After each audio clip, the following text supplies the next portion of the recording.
அல்லாஹு தஆலா இந்த உம்மத்திற்கு நிறைய சில சிறப்புகளை அல்லாஹு தஆலா தந்திருக்கின்றான். எப்படி ஒரு வீட்டினுடைய கடைக்குட்டி என்று சொல்லக்கூடிய கடைசி பிள்ளையின் மீது செல்லமும் பாசமும் அதிகமாக இருக்குமோ, அதே போன்று கடைசி உம்மத்தை சார்ந்த ஹபீப் நாயகம் ரசூலுல்லாஹி ஸல்லல்லாஹு அலைஹி வஸல்லம் அவர்களுடைய உம்மத்தை சார்ந்த நம் மீது அல்லாஹு தஆலா அதிகமான பாசம் கொண்டிருக்கின்ற காரணத்தினால் மற்ற முந்தைய உம்மத்தினர்களுக்கு வழங்கப்படாத பல சிறப்பான நியமத்துகளை அல்லாஹு தஆலா அருளை நமக்கு தந்திருக்கின்றான். அதன் அடிப்படையில் தான் ஆதிபிதா ஆதம் அலைஹிஸ்ஸலாம் முதல் கொண்டு ஈசா அலைஹிஸ்ஸலாம் அவர்கள் வரை வந்த லட்சத்திற்கும் மேற்பட்ட ரசூல்மார்கள் நபிமார்களுடைய உம்மத்தினர்களுக்கு ஆயுட்காலங்களை அல்லாஹ் பரக்கத்தாக கொடுத்தான். ஹபீப் நாயகத்தினுடைய உம்மத்தாகிய நமக்கு பரக்கத்துக்காக மட்டுமே கொடுத்திருக்கின்றான். எல்லா உம்மத்தை விட நமக்கு அருள் பாக்கியங்கள் நிறைய இருக்கிறதே என்று நீங்கள் சொல்கிறீர்கள், ஆனால் ஆயுளை அல்லாஹ் குறைத்து விட்டானே. உலகத்தில் வாழக்கூடிய ஆயுட்காலங்கள் என்பது சித்தீன வசபீன சனத்தன் அப்படின்னு அல்லாஹுடைய தூதர் அவர்கள் சொன்னார்கள். என்னுடைய உம்மத்தை சார்ந்த மக்களுக்கு 60 ஆண்டுகள் 70 ஆண்டுகள் தான் ஆயுட்காலங்கள் அல்லாஹ் கொடுத்திருக்கின்றான். அதையும் தாண்டி சில மக்களுக்கு அல்லாஹு தஆலா சில ஆண்டுகளை ஹயாத்தோடு கொடுக்கின்றான். ஆனால் ஆதிபிதா ஆதம் அலைஹிஸ்ஸலாம் 1000 ஆண்டுகள் உலகத்தில் வாழ்ந்திருக்கிறார்கள். மூசா அலைஹிஸ்ஸலாம் 300 சில்லறை ஆண்டுகள் வாழ்ந்ததாக வரலாறு சொல்லி காட்டுகின்றது. அல்லாஹுடைய தூதர் அவர்கள் சொன்னார்கள், ஷமஊனை பற்றி பேசுவார்கள் சஹாபாக்களுக்கு மத்தியிலே. ஷமஊன் என்பவர் 1000க்கும் மேற்பட்ட ஆண்டுகளை இந்த உலகத்தில் வாழ்ந்து இறைவழியில் அவர் நிறைய ஜிஹாது செய்திருக்கிறார், இறைவழியில் நிறைய அமல் செய்திருக்கிறார் என்று அல்லாஹுடைய தூதர் அவர்கள் சொல்வார்கள். இப்படியெல்லாம் முந்தைய வரலாற்றுகளை, முந்தைய நபிமார்களுடைய உம்மத்தை சார்ந்த மக்களுடைய வரலாறுகளை பார்க்கும் பொழுது அல்லாஹ் அவர்களுடைய ஆயுட்காலங்களை அல்லாஹ் பரக்கத்தாக கொடுத்தான். ஆனால் நமக்கு பரக்கத்துக்காக மட்டுமே கொடுத்திருக்கின்றான். ரெண்டும் பரக்கத்து தான், சொல்வதில் வித்தியாசம் உண்டு. ஏற்கனவே நமக்கு தெரியும், உம்ராவுக்கோ ஹஜ்ஜுக்கோ சென்றால் ஹாஜிகளிடத்திலே சொல்வோம், ஊரில் ஜம்சம் தண்ணீரை பரக்கத்துக்காக மட்டும்தான் கொடுப்பார்கள், ஆனால் இங்கே பரக்கத்தாக குடிக்கலாம் என்று. ரெண்டும் பரக்கத்து தான், சொல்லக்கூடிய வார்த்தை வித்தியாசம் உண்டு. மக்கா மதினாவிலே இருந்தால் ஜம்சமை பரக்கத்தா குடிங்க, ஊருக்கு சென்றால் பரக்கத்துக்காக குடியுங்கள் என்ற அடிப்படையில் தான் அல்லாஹு தஆலா முந்தைய உம்மத்தில ஆயுட்காலங்களை அல்லாஹ் பரக்கத்தா கொடுத்தான். 300 ஆண்டுகள், 400 ஆண்டுகள், 1000 ஆண்டுகள், 900 ஆண்டுகள்.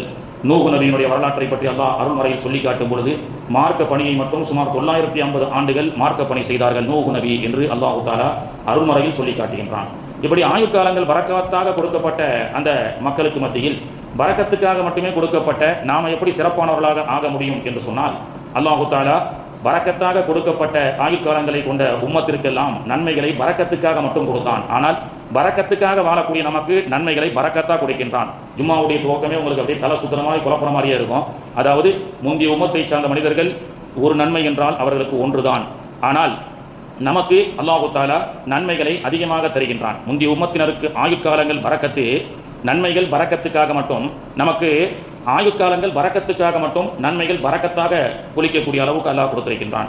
அல்லாஹுடைய தூதர் ஸல்லல்லாஹு அலைஹி வஸல்லம் அவர்கள் தன்னுடைய தோழர்களுக்கு மத்தியிலே இது போன்ற ஷமஊனுடைய வரலாற்றை சொல்லி காட்டினார்கள். ஷமஊன் என்ற ஒரு நல்ல மனிதர், பனி இஸ்ரவேலிலே வாழ்ந்த ஒரு மனிதர். அவருடைய அடக்கஸ்தலம் பலஸ்தீன் பெத்லஹமுக்கு பக்கத்திலே இருப்பதாக சொல்லப்படுகிறது. அவர் சுமார் 1200க்கும் ஆண்டுகளுக்கு மேலாக வாழ்ந்து மார்க்க பணியை செய்தார் அப்படி என்று அல்லாஹுடைய தூதர் அவர்கள் சொல்லும் பொழுது சஹாபாக்களுக்கு ஒரு சின்ன கவலை ஏற்பட்டது.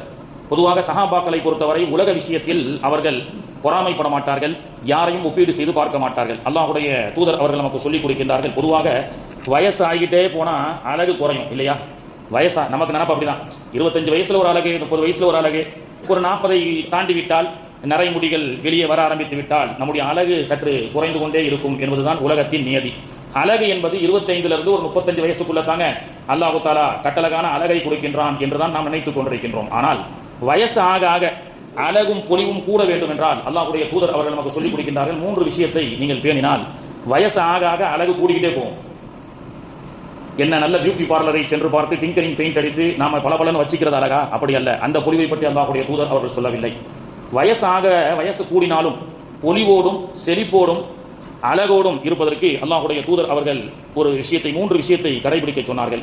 நபித்தோழர் அவர்கள் சொல்லி காட்டுகின்றார்கள், அல்லாஹுடைய தூதர் அவர்கள், ஏன்னா அந்த நபித்தோழர் எப்பொழுதுமே பொலிவாகவே இருப்பார், பொலிவாகவே காணப்படுவார். அவரிடத்துல நபித்தோழர்கள் சிலர்கள் கேட்டாங்க, எப்போ பார்த்தாலும் ஃப்ரிட்ஜில் இருந்து எடுக்கப்பட்ட ஃப்ரெஷ்ஷான ஆப்பிள் மாதிரியே இருக்கீங்களே அப்படின்னு நம்ம கேட்குற மாதிரி சஹாபாக்கள் கேட்டாங்க.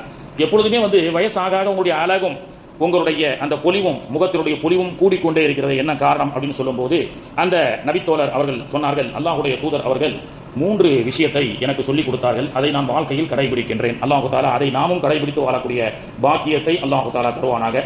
3 விஷயங்கள் என்ன? யாரை பற்றியும் புறம் பேசக்கூடாது. யாரை பற்றியும் நான் புறம் பேசுவதில்லை. அவர்கள் இல்லாத நேரத்திலே அவர்களை பற்றி புறம் பேசுவது இல்லை. 2வது, யாரையும் தவறாக எண்ணுவதில்லை. அவன் அப்படி இவன் இப்படி இவன் தானே அப்படி இலக்காரமாக பார்க்கின்றோம் அல்லவா? இதெல்லாம் இந்த காலத்தில் ரொம்ப கஷ்டங்க. ஆனால் அப்படி இருந்தால் வயசாக நம்முடைய அழகும் பொலிவும் கூடும்ன்றாங்க. யாரை பற்றியும் புறம் பேசாதீர்கள், யாரை பற்றியும் தவறாக இலக்காரமாக நினைக்காதீர்கள். 3வது, இறைவன் ஒருவருக்கு கொடுக்கப்பட்ட அருட்கொடையை கண்டு பொறாமைப்படாதீர்கள். இறைவன் ஒருவருக்கு கொடுக்கப்பட்ட அருட்கொடைகளை கொண்டு பொறாமைப்படாதீர்கள். அல்லாஹ் அவருக்கு கொடுத்திருக்கின்றான், எனக்கும் அல்லாஹ் கொடுப்பான். இந்த 3 விஷயங்கள் இருந்தால் வயசு ஆக அழகு கூடும் என்றார்கள் அல்லாஹ்வுடைய தூதர் ஸல்லல்லாஹு அலைஹி வஸல்லம் அவர்கள். இந்த சப்ஜெக்ட் நம்ம ஏன் சொல்ல வரோம்னு சொன்னா, சஹாபாக்கள் யாரை பற்றியும் பொறாமை கொள்ள மாட்டார்கள். யாரை பற்றிய ஒப்பீடு செய்து அவர்கள் அப்படி இருக்கின்றார்கள், நான் இப்படி இருக்கின்றேன் என்ற ஒப்பீடுகள் எல்லாம் சஹாபாக்களுக்கு இருக்கிறார். ஆனால் மறுமை சம்பந்தப்பட்ட விஷயத்தில் அவர்கள் அந்த ஆசை கொண்டார்கள். ஏனென்றால் ஷமஊன் 1600 ஆண்டுகள் வாழ்ந்ததாக அல்லாஹ்வுடைய தூதர் அவர்கள் சொல்லி காட்டுகின்றார்கள். முந்தைய நபிமாருடைய வரலாறுகள் எல்லாம், நூஹ் நபியுடைய வரலாறு குர்ஆன் அலைஹிஸ்ஸலாம் 950 ஆண்டுகள் வாழ்ந்ததாக சொல்கிறது. அப்போ இவங்க ஒப்பீடு செஞ்சு பார்க்குறாங்க, யார் ரசூலல்லாஹ் அவங்களாம் ஆயுட்காலங்கள் அதிகமாக வாழ்ந்திருக்கிறார்கள், எங்களுக்கோ குறைவான ஆயுட்காலங்கள் தான். மறுமையில் அவங்கெல்லாம் ஆயுட்காலங்களில் நிறைய தொழுகையை, நிறைய நோன்புகளை, நிறைய ஜக்காத்துகளை, நன்மைகளை அள்ளி அள்ளி கொண்டு வருவார்கள். ஆனால் நாம குறைந்த ஆயுட்காலங்கள் வாழக்கூடிய நாம அள்ளி கொண்டு செல்லக்கூடிய அந்த மறுமை நாளிலே அவர்களெல்லாம் கிள்ளி கொண்டு சில நன்மைகளை நாம் கொண்டு சென்றால் எவ்வாறு இருக்கும்? நாம தானே சிறந்த உம்மத் அப்படின்னு சஹாபாக்கள் மறுமையை ஒப்பீடு செய்து, முந்தைய உம்மத்தினர்கள் ஆயுட்காலங்கள் அதிகமாக அல்லாஹ் கொடுத்திருக்கின்றானே என்று சொல்லும் பொழுதுதான் வானவர் கோமான் ஜிப்ராயில் அலைஹிஸ்ஸலாம் மூலமாக அல்லாஹு தாலா இந்த அத்தியாயத்தை இந்த ஷாபானுடைய மாதத்தில் இறக்குகின்றான். என்ன ஆயத்து? இன்னா அன்சல்நாஹு ஃபீ லைலத்தில் கத்ர், அருள் மிகுந்த சிறப்பான இரவிலே இந்த அருள்மறையை நான் இறக்கி வைத்தோம். வமா அதுராக்கமா லைலத்துல் கத்ர், லைலத்துல் கத்ர் எப்படிப்பட்ட சிறப்பு என்று உங்களுக்கு தெரியுமா? லைலத்துல் கத்ரி ஹைரும் மின் அல்ஃபி ஷஹர், அந்த இரவு என்பது 1000 மாதங்களை விட சிறந்த இரவு என்று அந்த முந்தைய உம்மத்தினர்கள் ஆயுட்காலங்கள் அதிகமாக கொடுக்கப்பட்டு நன்மைகளை அதிகமாக சேர்த்தார்கள். நமக்கு ஆயுட்காலங்கள் குறைக்கப்பட்டு நன்மைகள் அதிகமாக சேர்க்க முடியவில்லையே என்று நன்மை சம்பாதிக்கக்கூடிய விஷயத்தில் சம்பாதிக்க இயலாமல் போய்விடுமோ என்று நபித்தோழர்கள் ஆசைப்பட்ட பொழுதுதான் அல்லாஹு தாலா இந்த ஆயத்தை இறக்கியதாக வரலாற்று முஃபஸ்ஸிரீன்கள் நமக்கு சொல்லிக் கொடுக்கின்றார்கள். இதன் மூலமாக நமக்கு என்ன தெரிகிறது என்று சொன்னால், முந்தைய உம்மத்தில் 1000 ஆண்டுகள் அல்ல, 10,000 ஆண்டுகள் ஒரு மனிதர் வாழ்ந்து அவர் கண் இமைக்கும் நேரம் கூட பாவம் செய்யாமல் அமல் செய்து கொண்டே இருந்தாலும் அவரையும் தாண்டி அமல் நன்மைகளை அதிகமாக சம்பாதிக்கக்கூடிய வழி வகைகளை அல்லாஹு தாலா 1க்கு 10ஆக 10க்கு 100ஆக அல்லாஹு தாலா நமக்கு சொல்லி காட்டுகின்றான். இன்றைய கார்ப்பரேட் உலகம் எப்படிப்பட்டது? மிகப்பெரிய நேரத்தை எடுத்துக்கொள்வதில்லை, 8 மணி நேரம் தான் சிஸ்டத்தில் உட்கார்ந்துக்கிட்டு சில மணி நேரங்கள் அவர்கள் வேலை பார்க்கிறார்கள், லட்சங்கள் சம்பாதிப்பதில்லையா கார்ப்பரேட் உலகம்? பெருமானார் அவர்கள் அல்லாஹ்வுடைய தூதர் அவர்கள் வீட்டுக்கு ஒரு நாள் ஃபஜர் தொழுதுட்டு வரும் பொழுது அம்மா, அவங்களுடைய மனைவிகளிலே ஒரு அம்மா என்ன செய்கிறாங்க? முசல்லாலே உட்கார்ந்து கொண்டு திக்ர்களிலே ஈடுபட்டு கொண்டிருக்கின்றார்கள். சரி, அம்மா தொழுதுட்டு இருக்கிறாங்க, டிஸ்டர்ப் பண்ண வேணான்னு பெருமானார் ஸல்லல்லாஹு அலைஹி வஸல்லம் அவர்கள் வெளியே சென்று விட்டு மீண்டும் இஷ்ராக் நேரத்தில் செல்கிறார்கள். அம்மா முசல்லாவிலே அமர்ந்து தொழுது கொண்டிருக்கின்றார்கள், இவ்வாறு திக்ர் செய்து கொண்டே இருக்கின்றார்கள். பிறகு ரசூல்லா இஷ்ராக் 6:30-7 மணிக்கு வந்து திரும்ப போயிட்டு லுஹா நேரத்தில் ரசூல்லா வராங்க 9:10 மணி. பெண்களுக்கு சில நேரம் பார்த்தீங்கன்னு சொன்னால் பக்தி முத்தியும், காபத்துல்லாவிலே படுத்து கிடப்பாங்க சில பெண்கள் எல்லாம். போயிட்டாங்கன்னா திரும்ப வரவே மாட்டாங்க. ஏமா வந்து மதீனாவுக்கு பஸ் வந்துருச்சுமா வாங்கன்னு சொன்னாலும் இருங்க ஹஜ்ரத்து உட்காந்துட்டு வரேன்னு சொல்லி ஆர்வங்கள். அல் ஈமானு யஸீது வ யன்குஸ்.